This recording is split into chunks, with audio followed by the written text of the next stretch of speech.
Now the House has elected a new speaker. I can call him and congratulate him. I'm ready to work with him or any Republican Congress to make progress on for the American people. For the American people.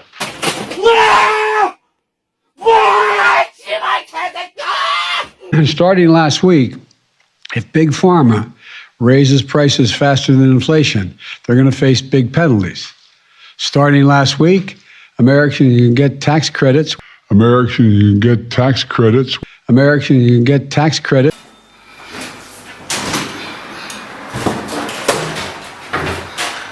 Pretty nice. And the lawyers arranged for the Department of Justice to take possession of the document. So we're going to see all this unfold. I'm confident. Thank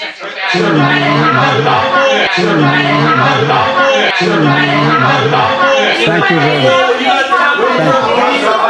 Whaley has landed several of those inside low kicks.